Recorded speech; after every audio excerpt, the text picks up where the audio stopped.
Hello everyone, this is Shauna Anderson here again to talk to you a little bit about my research project for American Christian Heritage at Liberty University for the spring 2020 semester. Now, I wrote my research project on something local to me since I am joining the class from the state of New Mexico. My paper is titled The San Miguel Mission, The Origins of Catholicism in the American Southwest. Now, New Mexico, as we all know, was originally part of New Spain and was a Spanish colony in the early 17th century. When Spanish explorers first came up to New Mexico, they encountered a Native American population vastly different from anything that they had encountered before. Native Americans in the American Southwest, especially in New Mexico, at the time, and to some extent still do, reside in pueblos, a pueblo system, where each pueblo is independent of the others. And while they may be ethnically similar, each pueblo is run its own way and is essentially a self-sustaining community. And this was something that the Spaniards could not understand, and there was no natural resources, nothing particularly persuasive about the colony of New Mexico that made the Spaniards want to come back. So they had this land. What did they do with it? New Mexico's reason for being at the very beginning of its history as a Spanish colony was essentially a missionary colony. The Franciscan priests from Mexico traveled north to evangelize and to reach out to the pueblos. And they did this to varying degrees of success. There were two major pueblo revolts, in which one in 1680 and one in 1696, in which many priests and colonists were killed in uprisings aimed at getting the Pueblo peoples back to their original way of life, getting rid of the Spanish, getting rid of Catholics also, and Catholicism.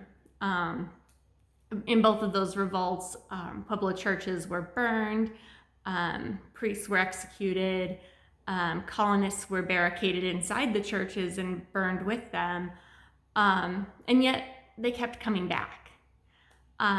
The focal point of this story is the San Miguel Mission Church, which is still standing and still providing religious services in the city of Santa Fe. The church itself was built sometime before 1630. The earliest references we have on it were in the late 1620s. And then in 1630, Fray Alonso de Benavides, who wrote his famous History of New Mexico that he sent to King Philip in Spain, talked about how he built this church in Santa Fe because there wasn't one there. And people were worshiping in a hut. And he said, well, you need a church. You need somewhere to go, somewhere sacred. And so he took it upon himself to build this mission church. And the cool thing about the San Miguel Mission Church is that not only is it the oldest functioning church in the United States, in the continental United States, but it was built of adobe. It was built by the Native Americans. In my research, I found that construction work among the New Mexican pueblos was done typically by the women and the school children. Men had nothing to do with construction work. And so I found that particularly interesting. But the Native Americans, who were essentially the working class of the Santa Fe village, these were individuals who were tradesmen, housekeepers, things like that for the Spanish colonists, the very small Spanish colony of about 300 Spaniards. Another thing that I found really interesting was, so every time this church was destroyed again and again, and still not only did did the priests come back and rebuild, but the people came back and rebuilt. In the early or the late 1800s, it was a adobe church. It was built out of mud. It wasn't built to last.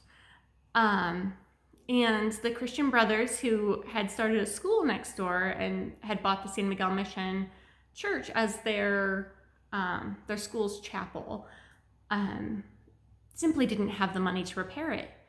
They didn't know what they were going to do with it. They came to the conclusion that it was going to have to be demolished completely, just because it would have been too expensive to renovate and too expensive to keep functioning.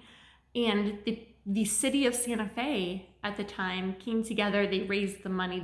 They donated the supplies necessary to rebuild the church, to make it better. They put supporting stone buttresses on the sides to keep the church there, because it had become such a symbol of the community.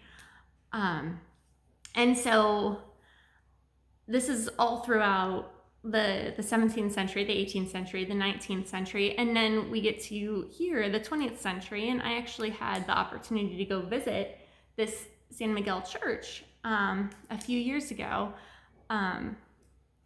And it is, it's still there. You can still go to Mass weekly, and services are still offered. It's been renovated again. The interior has been renovated by a local artist. And it's really become a symbol of Santa Fe, along with other early 18th century religious structures, like the Loretto Chapel, the famous Loretto Chapel, which is just down the road. And we think about missions, and you think, oh, a mission church. Mission churches that's old. That's something that we don't talk about. We don't build those anymore. We don't have those. And the state of New Mexico is actually home to several still functioning mission churches on the Native American reservations. One more famously, the St. Joseph Mission was built fairly recently in the early 20th century, following World War I, for the Mescalero Apache, just south of where I live.